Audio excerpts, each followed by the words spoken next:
Alors bonjour, nous poursuivons ce qui a été commencé en classe sur les Incas. Donc l'Empire Inca en Amérique du Sud, importance géostratégique du relief andin. On a vu, je vais passer rapidement parce qu'on a tout vu ça en classe, donc l'importance des montagnes pour les populations andines. On a fait le lien avec notre cours sur la tectonique des plaques, la fertilité des terres volcaniques, la présence, grâce au volcanisme, de l'or, de l'argent et du cuivre, donc très important dans l'histoire des Incas et dans l'histoire aussi actuelle des populations d'Amérique latine, l'arrivée des Espagnols, etc. On a vu donc la question des sources d'eau thermale aussi liées au volcanisme, liées aux grandes chaînes de montagnes que sont les Andes, donc des chaînes qui sont jeunes à l'âge géologique, donc très à pic, très hautes. Le rapprochement spirituel avec le dieu soleil, on a vu ça dans le document vidéo. Les cultures en terrasse, donc la façon que les Incas ont d'organiser leur territoire. On a vu toute la question de l'hégémonie, donc du contrôle des Incas, de l'Empire Inca sur l'ensemble des populations sur le territoire, la place donc des altiplanos, des plaines en altitude, donc autant en termes de zones protégées au niveau stratégique que au niveau de la fertilité des terres, au niveau du fait que ce sont des plaines donc qui sont plus basses, au niveau de l'agriculture important, etc. La construction du réseau routier, l'hégémonie inca avec l'obligation du culte du dieu soleil, l'imposition de la mita, etc., etc. Et on a vu l'imposition du quechua. Et la dernière diapositive que nous avons vue en classe, hégémonie, contrôle inca, on a vu que sous forme pyramidale, on avait un souverain absolu qui s'appelait le Sapa Inca, ici, qui en fait donnait des ordres à la classe inférieure ici, les administrateurs, à peu près 100 000 personnes, qui eux font respecter les règles, gèrent le territoire, sont les fonctionnaires, les administrateurs des sujets en fait asservis qui constituent à peu près 10 millions de personnes. Donc, population servile, si on veut, des esclaves de différentes ethnies au point de départ qui ont été asservis par la minorité inca qui, eux, constituaient en fait cette minorité-là, elle constituait les administrateurs qui avaient le contrôle du territoire. Donc, on a terminé là-dessus en classe. Maintenant, aussi très important par rapport au fait que le relief andin est géostratégique et aussi par le fait que les Incas sont des inventeurs, sont des administrateurs, ont, si vous voulez, façonné le territoire de manière importante. Il faut savoir, je le répète, je l'ai dit en classe, que les Incas n'avaient pas accès ni au fer ni à la roue. Donc d'autant plus impressionnant que ces quelques réalisations. Je vous répète la page que les notes que vous devez prendre sont dans le document que je vous ai distribué et l'équivalent aussi de votre recueil de texte, pages 67 et 68. Et également l'autre document que je vous ai distribué en classe, questions en rapport avec le contenu du cours. On a 9 questions qui sont à répondre à l'aide de votre recueil de texte, les textes pages 71 à 78, ainsi que le PowerPoint que l'on visionne actuellement. Donc, reprenons. Sur la feuille que vous avez, le document trouvé, vous avez en haut de la page l'équivalent de la page 68 de votre recueil, l'arrivée des Espagnols. Cette partie-là est à faire chez vous, donc est à faire par vous-même à l'aide des textes, page 71 à 78.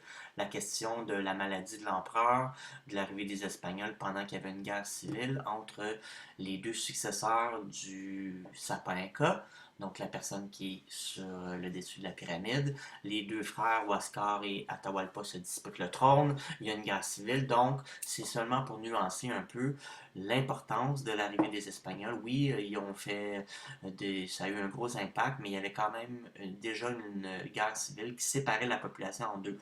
Donc il y avait déjà une scission, déjà une brèche dans la structure hégémonique de la civilisation inca avant l'arrivée des Espagnols. Ils s'en sont bien sûr servis.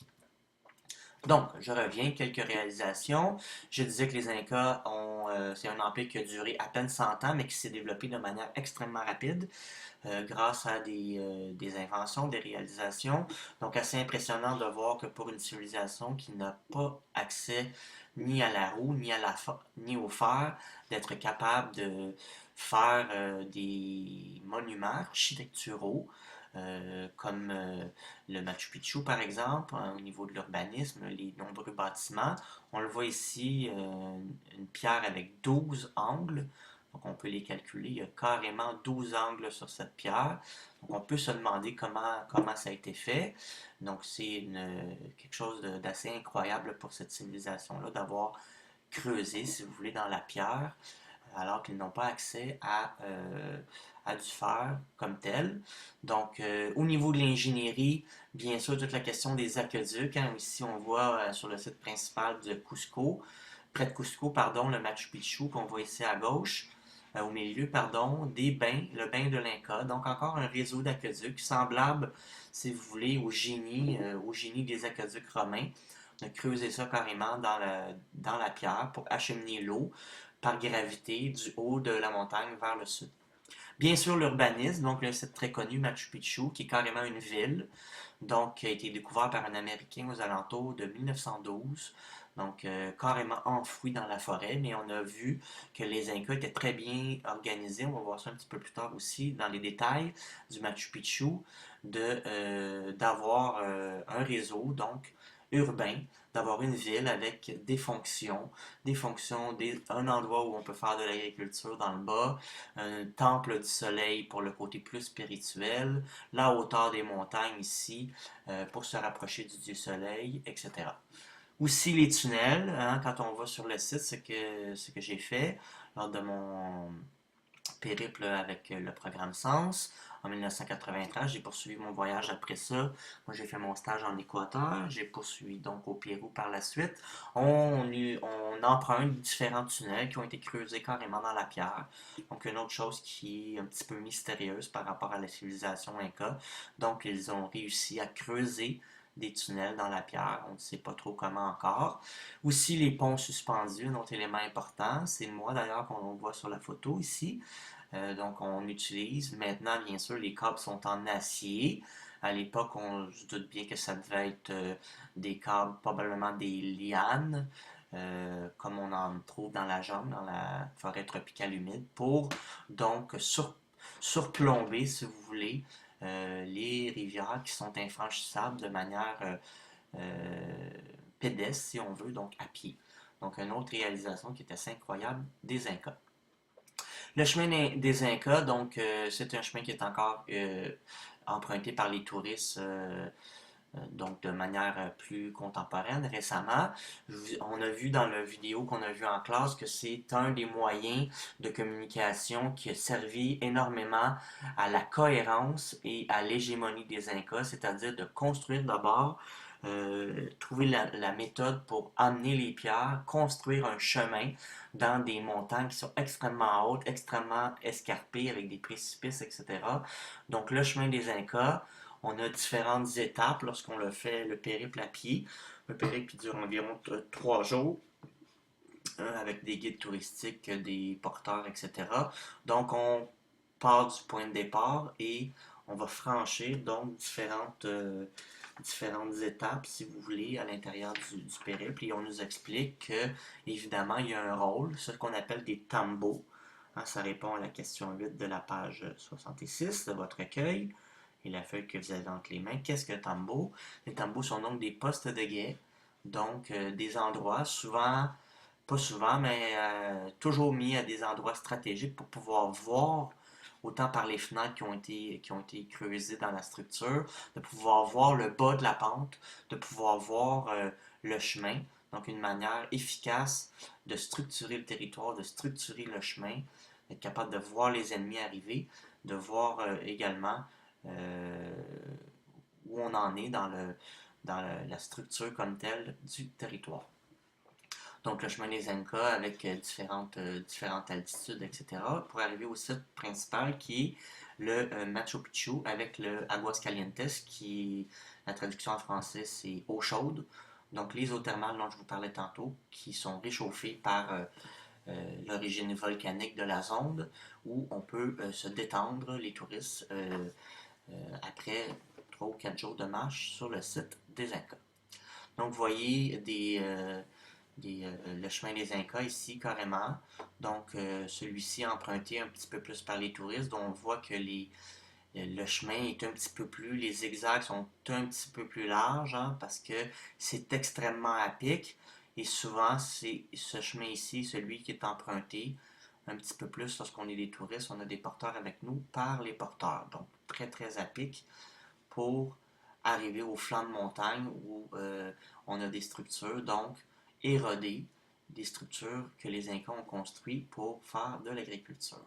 Les fameux tambos, donc je vous demande sur la feuille que vous avez entre les mains, à la question 8, qu'est-ce qu'un tambo? Donc des édifices administratifs, entreposage de nourriture et lieu de rite, donc le lien avec la Pachamama, le dieu soleil, où on essaie de se rapprocher le plus possible, si on a vu ça en classe, des hauteurs pour donc avoir un rapprochement spirituel avec les étoiles, le soleil en particulier.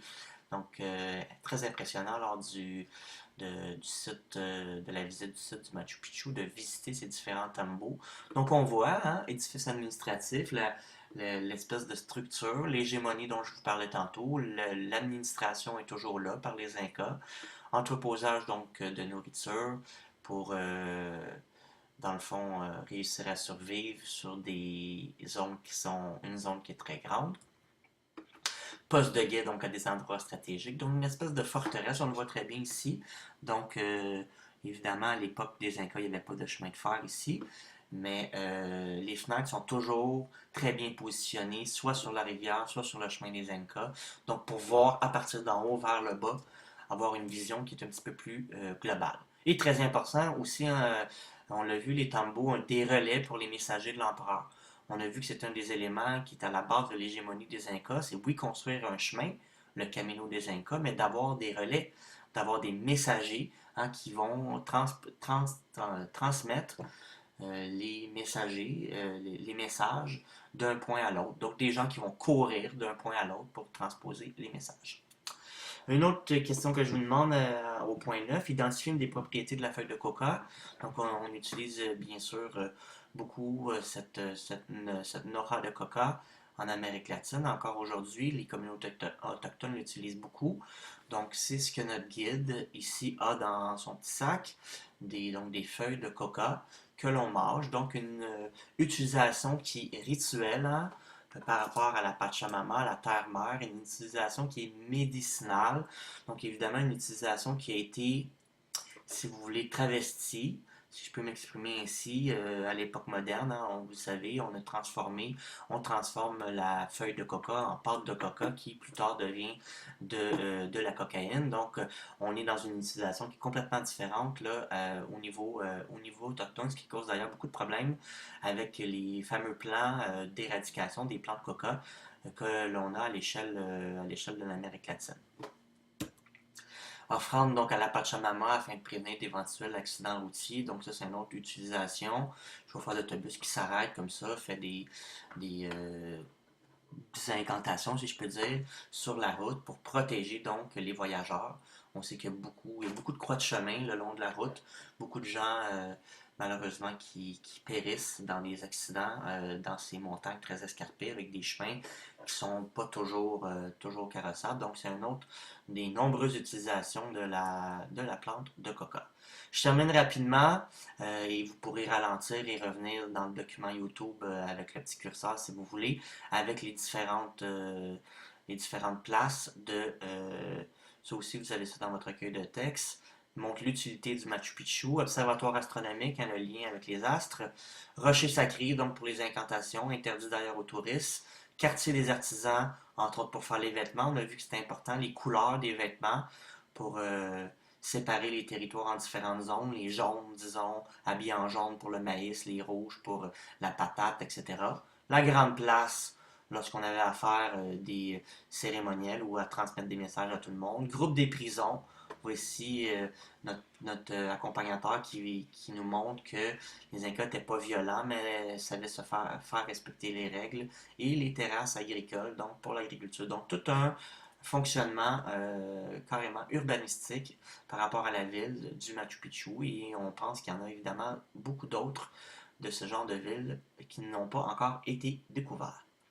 Donc, voilà pour la partie du contenu du cours sur l'Amérique latine. Merci.